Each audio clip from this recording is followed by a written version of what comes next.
क्या हो अगर कोई आपसे कहे कि आपका तनाव और संघर्ष दिमागी नहीं बल्कि एक मैकेनिकल प्रॉब्लम है। इस विश्लेषण में हम इंसान के शरीर को एक इंजन की तरह देखेंगे और समझेंगे कि इसे ठीक कैसे किया जाए। ये एहसास हम सबको कभी ना कभी तो होता ही है। रोजमर्रा के तनाव का वो भारी दबाव, काम की टेंशन, रिश्तों को संभालने की उलझन और ऊपर से अतीत का बोझ। ऐसा लगता है मानो हमारा पूरा अंदरूनी ढांचा चरमराकर टूट जाएगा। और हम में से ज्यादातर लोग यही सोचते हैं कि ये हमारी कोई मनोवैज्ञानिक कमी है, हमारी इच्छा शक्ति या हिम्मत में कोई खामी है। लेकिन क्या हो अगर ये जो पूरी तरह से दब जाने वाली फीलिंग है, ये कोई मनोवैज्ञानिक विफलता हो ही नहीं? क्या हो अगर ये फिजिक्स का एक सख्त अटल नियम हो? अपने इंजन को ठीक करने से चलिए पहले उस बड़े गैराज को समझते हैं जहां ये खड़ा है, यानी खुद ब्रह्मांड को। तो स्पेस को एक खाली जगह की तरह सोचने के बजाय कल्पना कीजिए कि ये एक बहुत बड़ा कसकर बुना हुआ जाल है। यही है यूनिवर्सल लैटिस, एक ऐसा ठोस पदार्थ जो बेहद सख्त है और पहले से ही बहुत ज्यादा तनाव में है। और इसी जाल के अंदर ब्रह्मांड से लेकर हमारी चिंता तक सब कुछ एक ही साइकिल पर चलता है। इसके 3 स्टेप्स हैं। पहला, जबरदस्त दबाव या तनाव। दूसरा, एक आखिरी हद तक पहुंचना, जिसे हम ब्रेकिंग पॉइंट कह सकते हैं। और तीसरा, उस तनाव को खत्म करने के लिए एक जोरदार उछाल। और ये आइडिया हमारे ब्रह्मांड की शुरुआत को भी एक नए नजरिए से देखता है। एक मैकेनिक के लिए बिग बैंग कोई अचानक हुआ धमाका नहीं था, ये तो उसी आखिरी हद वाले दबाव का नतीजा था। ये वही विद्या पुशन बाउंस यानी जोरदार उछाल था। इस मॉडल में मास कोई अंदरूनी चीज नहीं है, ये बस इस ठोस ब्रह्मांड से गुजरने में होने वाले प्रतिरोध का एक नाप है। कल्पना कीजिए कि आप गाढ़े शहद में अपना हाथ घुमा रहे हैं। वो जो भारीपन और रुकावट महसूस होती है, बस वही मास है। तो अब जब हमने ये बड़े बड़े ब्रह्मांडीय नियम समझ लिए हैं, तो चलिए वापस अपने पर्सनल इंजन पर आते हैं और देखते हैं कि हम दबाव से गलत तरीके से कैसे निपटते हैं।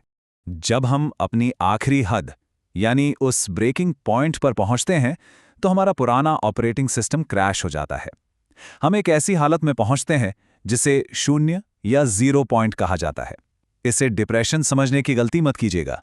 ये एक पूरा सिस्टम रीबूट है, जहां आप पूरी तरह से बस आज के पल में फोकस्ड हो जाते हैं। लेकिन इस 0 तक पहुंचने का मतलब है उस भयंकर दबाव को महसूस करना, और हम इंसान उस दर्द से बचना चाहते हैं। इसलिए हम केमिकल ओवरराइड्स का सहारा लेते हैं, शराब, ड्रग्स और दूसरी चीजें। ये ठीक वैसा ही है जैसे एक मैकेनिक डैशबोर्ड पर जलती हुई चेक इंजन लाइट को ठीक करने के बजाय उसका तार ही काट दे। तो सबसे जरूरी बात यह है कि ये झूठे समाधान इतने खतरनाक क्यों हैं। शराब जैसी चीजें इंजन को सुन्न कर देती हैं ताकि वो घर्षण महसूस ना हो। ये उस नेचुरल साइकिल को बीच में ही रोक देती हैं, जिससे आप कभी भी उस ब्रेकिंग पॉइंट तक पहुंच ही नहीं पाते।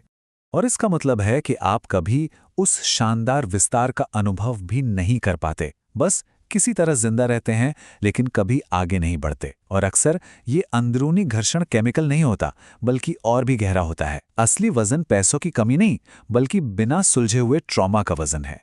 जब हम किसी दर्दनाक घटना से गुजरते हैं, तो हमारा शरीर उस पल की सारी एनर्जी को छोटी छोटी हाई प्रेशर वाली तिजोरियों में बंद कर देता है। इन्हें होलोग्राफिक लेजर्स कहा जाता है। इन तिजोरियों को बंद रखने में रोज की बहुत सारी एनर्जी खर्च हो जाती है, जिससे हर वक्त थकान महसूस होती है। एक तरह से आप एनर्जी वैक्यूम बन जाते हैं, जो अनजाने में अपने आसपास के लोगों से एनर्जी खींचने लगते हैं। तो सवाल यह है कि हम इस ह्यूमन इंजन को ठीक करने के लिए कर क्या सकते हैं। इसका समाधान कोई हवाई बात नहीं है, यह फिजिक्स पर आधारित है और पूरी तरह से करने लायक है। इसका एक जरूरी हिस्सा है माफी, लेकिन इसे किसी नैतिकता के ऊंचे काम के तौर पर नहीं, बल्कि अपने लिए एक जरूरी मैकेनिकल रिलीज वॉल्व की तरह देखिए। ये बीते हुए ट्रॉमा की जमा हुई एनर्जी को बाहर निकालने का एक प्रोसेस है, ताकि वो दर्दनाक याददाश्त बस एक मामूली जानकारी बनकर रह जाए। लेकिन ये जो गहरा मैकेनिकल काम है ना, ये अकेले नहीं किया जा सकता। ये एक बहुत जरूरी सच्चाई है। एक अकेला इंजन आखिरकार हमेशा बेदम हो जाएगा। इस ब्रह्मांडीय जाल के भारी तनाव से बचने के लिए हमें अपने इंजन को दूसरों से जोड़ना ही पड़ता है। और यहीं पर प्यार की ताकत काम आती है। प्यार सिर्फ एक एहसास नहीं है, ये एक फिजिकल फोर्स है। सोचिए 2 गिटार एक ही धुन बजा रहे हैं, उनकी आवाज मिलकर और भी ताकतवर हो जाती है। बस यही है रेजोनेंस या अनुनाद। ये बहुत अच्छे से दिखाता है कि कैसे आपस में जुड़े और लचीले सिस्टम अकेले और सख्त सिस्टम से ज्यादा मजबूत होते हैं। तानाशाही कच्चे लोहे की तरह होती है, कठोर और नाजुक, जो अंदरूनी दबाव से टूट जाती है। वहीं एक खुला समाज सस्पेंशन ब्रिज की तरह होता है।